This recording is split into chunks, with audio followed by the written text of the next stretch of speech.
20th century is the age of electric technology. It's the most dominant tool of our time. And reevaluate. The Metal Sluts broadcast. Welcome everyone. Thanks for being here. I'm a bit sick, so excuse me for my voice, but I'm really excited to be here. Today we're going to talk about algorithms. And in the last week or so, you've all made a social media account. I think TikTok and Twitter, and we will cover that in a bit. And then you just went scrolling and see what happens. So today we're going to look at some of the results, and with that we're going to show some of the videos.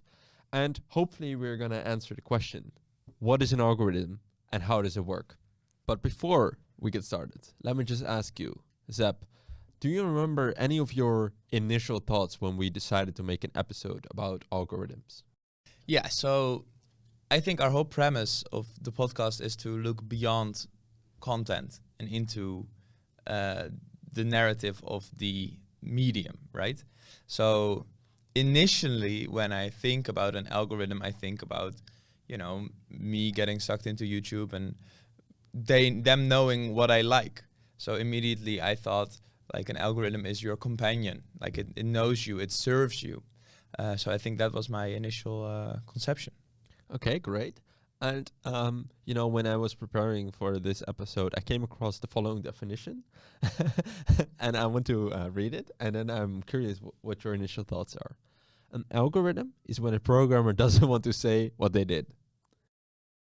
My initial thoughts are that there is some kernel of truth in it, I think, because it gives the impression that there's something that you can't know, that the algorithm is a black box in some sense. But of course, the way this definition says it is as if the distance is between the engineer and the consumer, right? The engineer knows what's going on and the consumer doesn't. That's not true, I think. The engineer doesn't know either. Yeah, so when you say that the algorithm is when an engineer doesn't want to say what they did, I think it's a little bit bollocks. They don't know what they did either. And engineers generally don't know. Well, you are a theoretical physicist, so I think there's a little bit of a divide there between the two. But no, I think engineers try to make something work. They don't try to understand it necessarily, and I think that's the divide that you are drawing out as well. Theoretical physics is about understanding the laws that are supposed onto the world. An engineer is trying to make something work for a person, an organization, or the world.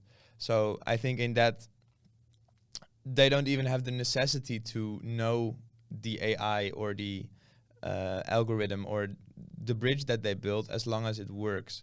So there's way of a lower threshold to the need to understand what they're doing. So the quote is right in that an engineer won't tell you what it is, but that's not because they're just, trying to avoid answering. It's just because there's no need for them to know anything. Yeah, exactly. Okay, great. That's a good start. And I want to show the first video. Have you ever been a member of the Chinese Communist Party? Senator, I'm Singaporean. No. Have you ever been associated or affiliated with the Chinese Communist Party?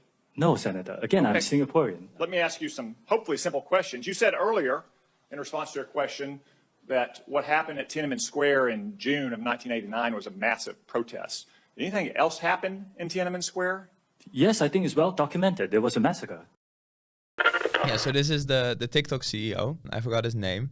Why did you show this, Arthur? So I wanted to show this because when I think about social media and algorithms and mostly just content that is overly just designed to be watched rather than some bigger purpose, I think this is exactly what I imagined. So you have all the extra flashy things just so more dopamine, blah, blah, blah, you get the story. So this would be really the content, right?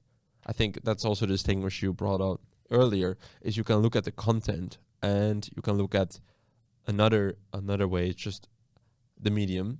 And I'm having another video to show maybe more the difference. Shall I show it now?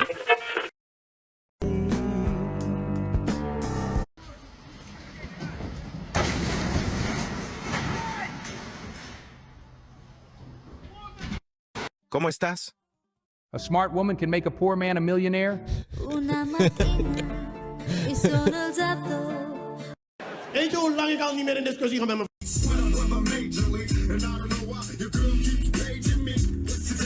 I don't think most people would understand me when I say that one of my top 5 meals in life is mlokhie. And it's even better when it's served with some tender fall apart. If that is not racist, what is it?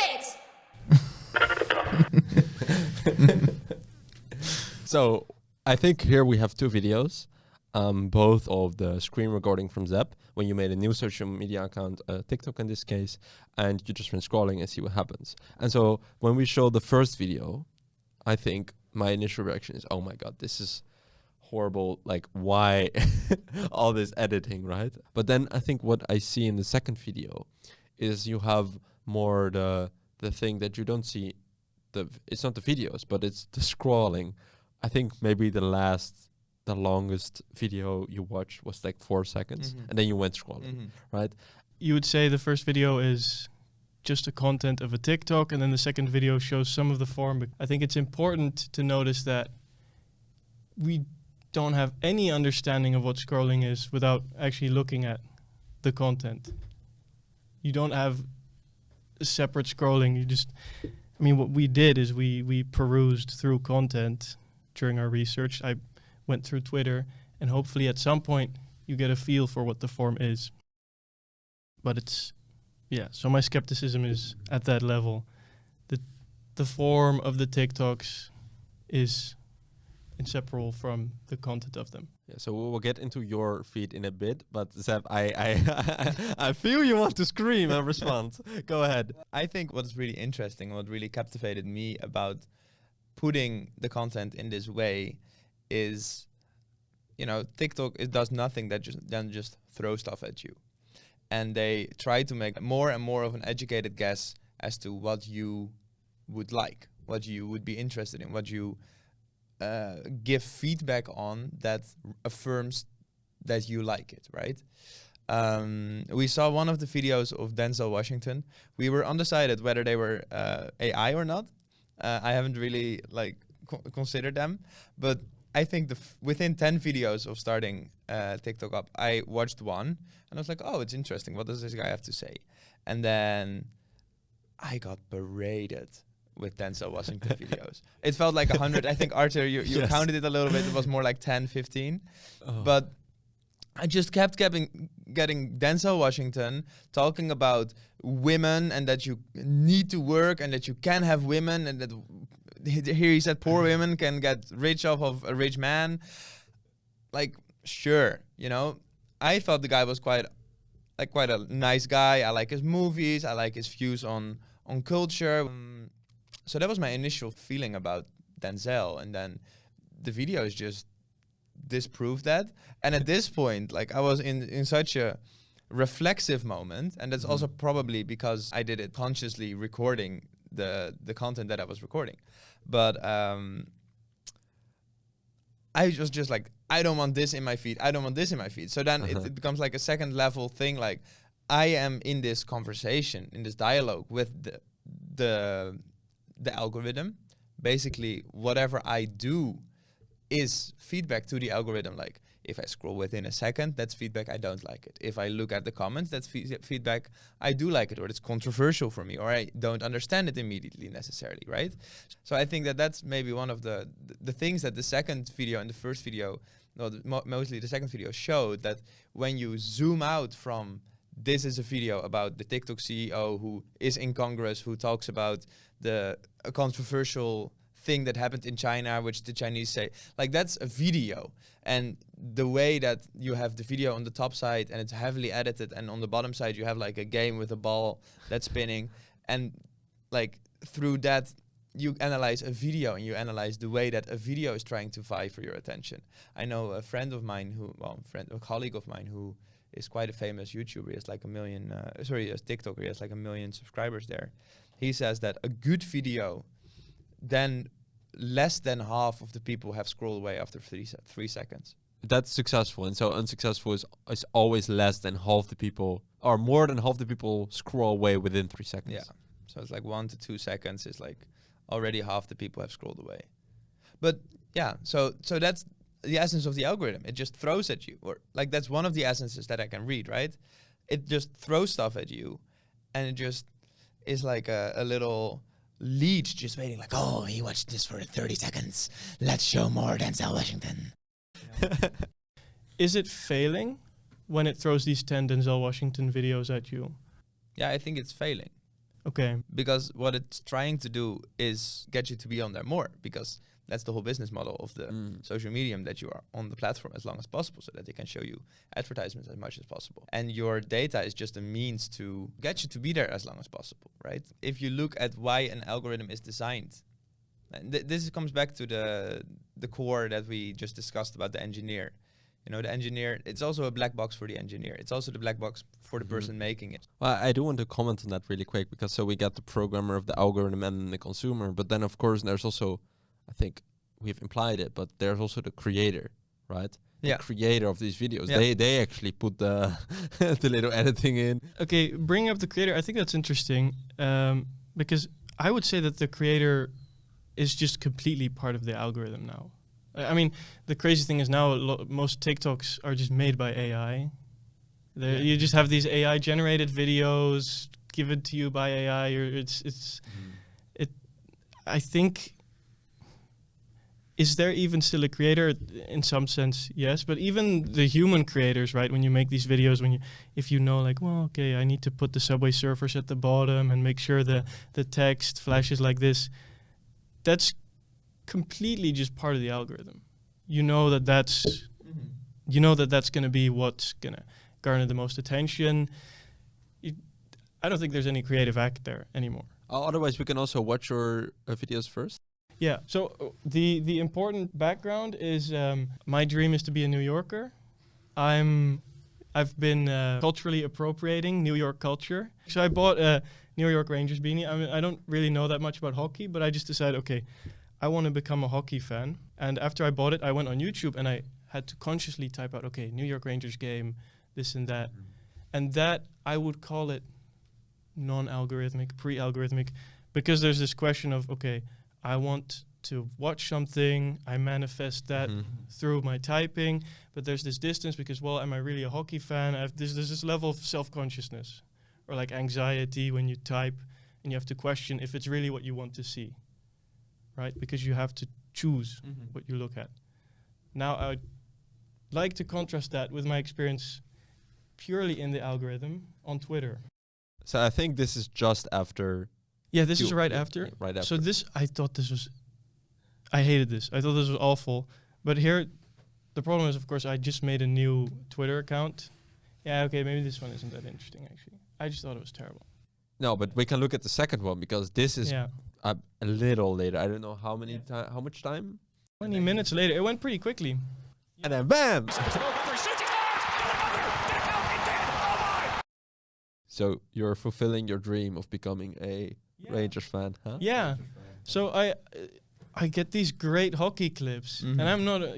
So I wasn't a hockey fan. I was a Rangers fan, but that's kind of just my entrance into it.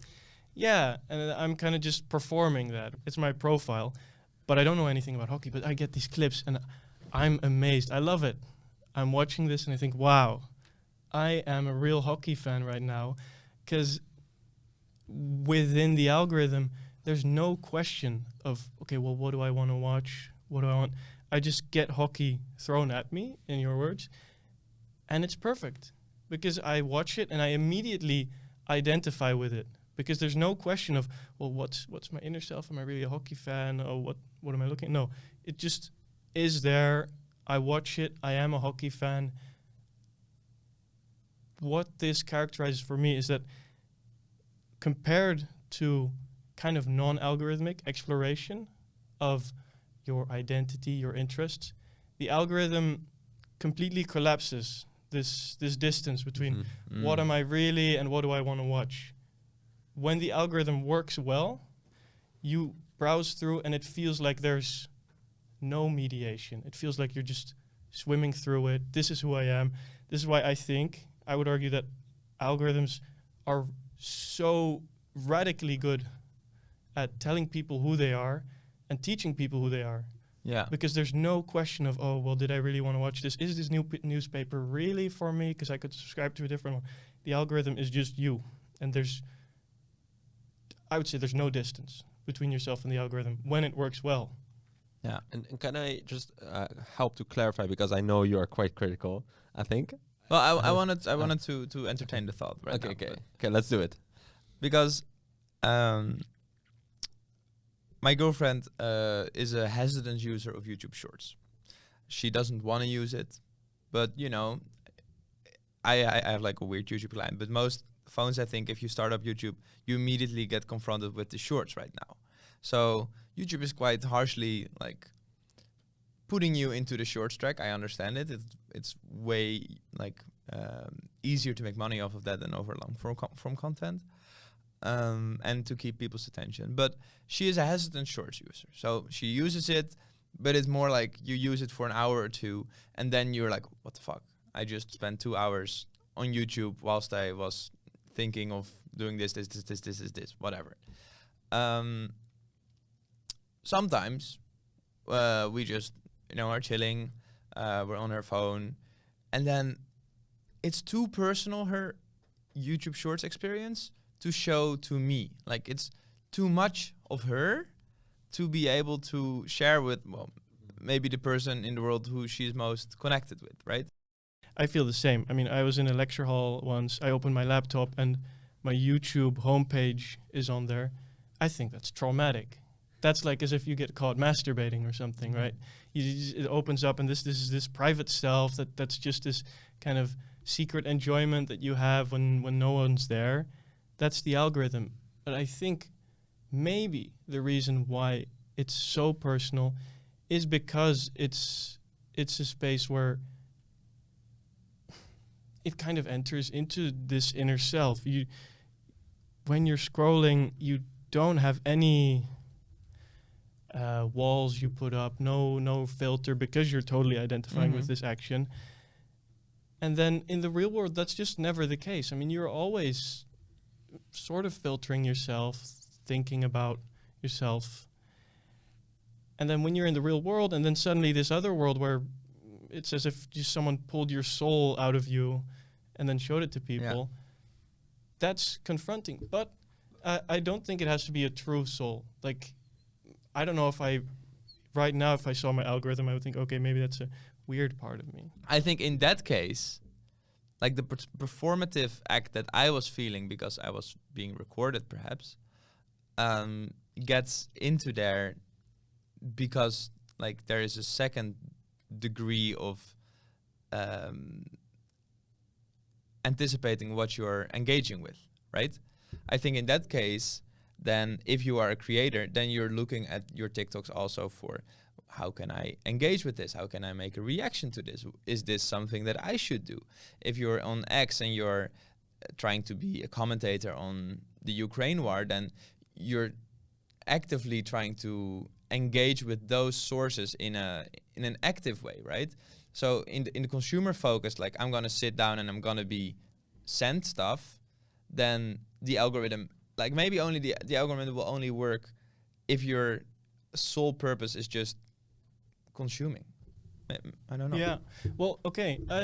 I like this. So on the side of the consumer, I think you're right. I think my conception is really on this, just the experience of the consumer in the algorithm. Yeah, the pure consumer. Yeah.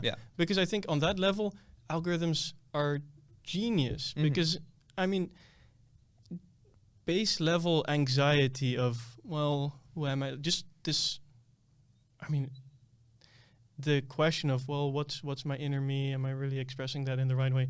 That's just something everyone feels, as long as you haven't, I don't know, transcended into the, I don't know, become the Buddha or something.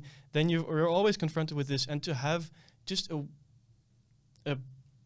consumption app item that just lets you cancel this out, I think it might be the greatest drug type invention there could be. But of course it doesn't always work. But you're right, on the level of the creator, if you're trying to research, I would say that maybe then you're not using it like an algorithm. Because in some of my videos, I was kind of not just scrolling and not just letting the algorithm decide. Was like, okay, this is boring content. I need to try to find something else. I got lucky that I stumbled upon hockey content, but I would say that then you're using it non-algorithmically because you're trying to swim upstream in a certain sense. Sure, but then, like we were just discussing, that the creator is an essential part of the ecosystem to work. So then, like, the part that gives the content is all swimming upstream. I don't know. I mean, because what we're doing in the first case is we're trying to bring this algorithmic form, this content of Twitter, of TikTok, into a conversation, right? I would say this is non-algorithmic. So then you're not the same type of creator as the creator who's just catering to the TikToks. You're like looking at the TikToks, you find this works for TikTok, then it goes in there. But of course, what we do is we kind of move to a different form by bringing it into a conversation and then into a podcast. I have an uncle. He is a architect / designer, and he recently has been getting into, I think, Instagram Reels. And he says it was just fascinating the first few hours, because I just kept seeing new things, and I was like, wow, and this is crazy, and this is crazy. And then he saw content of boats on really high waves, and he was just gasped, like, I didn't know waves could get this high. I didn't know boats had that kind of buoyancy. Like his engineering brain, his theoretical physics brain, like everything was just engaged all at once, right? And he was telling me about that he so annoyed with the algorithm, so annoyed with Instagram Reels, because everything that he gets these days are boat videos of even bigger boats and even bigger waves. And he is really against the notion of that reinforcement. I download this so that I can see new things, so that I can explore the world from your couch, you know? The original promise of the internet. So may I just play devil's advocate here? So why would you say, so imagine you just build an algorithm that could pick up the signal that you want everything something different. And then you would have an algorithm that constantly pushes you to some other thing. Would that kind of fix the problem you're describing? No, of course not. So why not?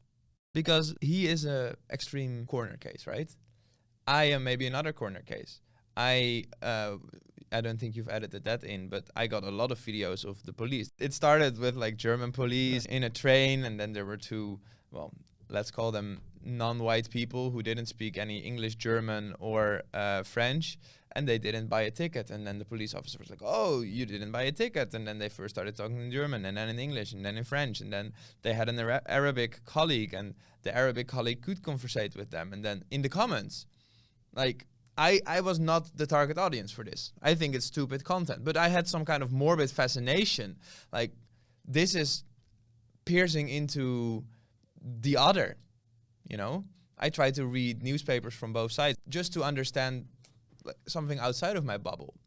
And I think social media is really good at putting you in bubbles. And this was before it realized maybe my bubble. And it showed me these things which are interesting to me from a morbid fascination. Like, oh, this is the other, if we say it in like a Fanonian existential term. But that other became thought by the algorithm as the I, right? The algorithm saw me looking at it, saw me scrolling through the comments, saw me interacting with it. Like, it had peaks, like, this is the longest video, you watched it twice, and you did this, and, you know, it was like, this is the golden gem of videos for his apps. And it wasn't my interest. It was more of like well, as I said before, a morbid fascination. I will touch back kind of on your question, Arthur, and because your answer would be, well, you asked if you find a way. Okay, wait, I'll phrase this a different way.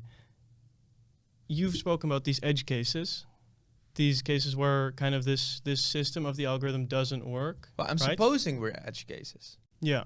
But I'm also maybe thinking that we're both quite a bit removed from engaging with algorithmic media in general. So we both have a idealistic promise of what it hopefully does to us. Yeah. Well, okay, so to me, this idealistic promise is the experience of just going through it, just fully identifying, being into the flow state of the algorithm. Yes. And okay, but can I immediately highlight that? Okay. The idealistic promise is the flow state, right? Yeah. In my case, I would love to see some stuff outside of my bubble now and again, and then maybe some bubble like 80% of the time, right? That's a promise it cannot reach with the current design, or with like the way that we can design it at the moment. The ideal flow state of my uncle is just all the randoms from all over the world, like every time, like every, never more than 3 videos of the same. The way it's designed, it cannot reach that flow state either. Yeah. So, well, yeah, right. And I think that's the essence of the algorithm in the way we relate to the algorithm can be perfect right now. It would be this flow state where scrolling becomes a flow state. The problem is only the other side of the relationship, how the algorithm understands us, relates to us. That, I agree, it's a system of kind of reinforcement. And this still produces moments where this perfect essence of the flow state, of the algorithm as flow state, gets broken, gets pierced through because the other side of the relationship isn't perfect yet. The algorithm doesn't have a way to produce a flow, a feed that never disrupts us. Because we see these disruptions. I think there could be a perfect way for the algorithm to relate to us as well, to just produce something where we can totally flow. I think that would be scary. So why is it scary? Well, because at the end of the day, I think it's a tool deployed by a company to kind of harvest your attention. It would be a marvel if now this perfect flow state could also be perfected on the side of the algorithm, where we would actually be always in the flow state. But I wouldn't want to be in it. I think I would get trapped in it. I've had my times where I'm really scrolling TikTok for hours a day. I think it would be awful to be trapped in it. Yeah. So if we return to maybe one of the foundational thinkers of this whole podcast, if we return to the concept of the medium is the message. We have this idealistic message, like we think that an algorithm should be this, probably an engineer, if you really ask him, like, what do you want TikTok to do, is probably the promise of the flow state of the, you're just engaging with all the content in a perfect way. Like there's a symbiosis between you two, you get energized by it, whatever. Yeah, and I would say this idealistic is the consumer side of the algorithm. Yeah. We have an ideal on this side, where how we relate to the algorithm, we have an ideal. Like when you describe the medium through what I as a user want from it, what the shareholders want from it, as much money as possible, what the engineer wants from it to work according to the way that I'm trying to design it, right?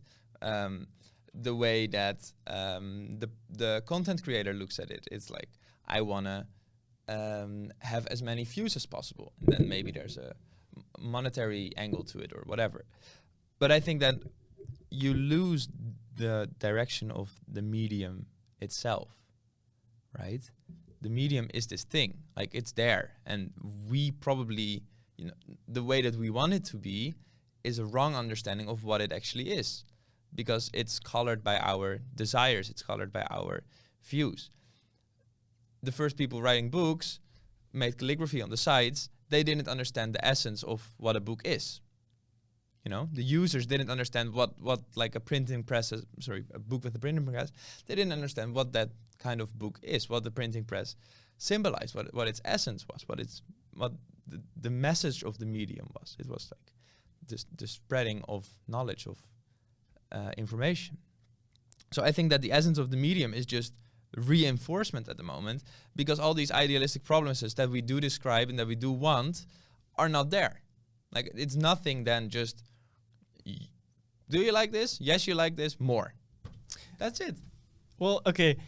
I think that my side of this would be, first of all, okay, in the case of the algorithm, the promise is really much more central to an algorithm than any other medium, I would say, because the algorithm, the core task of it is to deliver on desire, is to find out this desire and come to it. So to me, it's hard to separate this side of the experience of the desire from the essence of the algorithm. The other thing I would say is, as a medium of something that mediates between consumption and production of the content, I would argue that I have, maybe in an idealist way, but I've described the side of relating to the consumer side of the mediating. I think what you've described is the production side of the mediating. How this content is produced, how the content relates to the consumer, how the production relates to the consumer. It's through reinforcement of the consumer. Yeah. How the consumer relates to the But that's the essence production. of the medium then. Well, I think the essence of the medium is both sides of this. But like the essence that you like, that you achieve symbiosis with, is the reinforcement, right? The essence that I don't relate to is the reinforcement. The essence that my uncle doesn't relate to is the reinforcement. Like, we are the edge cases that show like the failure, which draws out what its essence is. I would say that the failure is only a step. I think the algorithm is going to get better. I think there will be something that replaces pure reinforcement. Because but can we not say that at this moment, at this very moment, that like the things that we have looked at for today, the essence that preaches is reinforcement? Can we not say that? Because it's idealism. Yes, idealism means also a future, a possibility, but that's not what it is right now. Or am I overstating too much? I would say that this reinforcement is just I would say this reinforcement is just a step in the flow state. But that's like the algorithm is not that yet, so we can't say that it's the message of the medium at the moment. I would say the essence of it is what it's trying to do. So to wrap up, I think here we see like the clear tension. If there would be one word, I think we know already what you're gonna say. If Arthur, take a guess, and then we say yes or no, and then we say goodbye. Reinforcement. Yes. Reinforcement. Flow state. Yeah. Yes. Okay. Goodbye. So, we tried, and that brings us to the end of our episode. Jason and Jason and Zep, excuse me. Thank you very much for being here, and we hope that you'll learn something new. And see you next time. The Method Slots.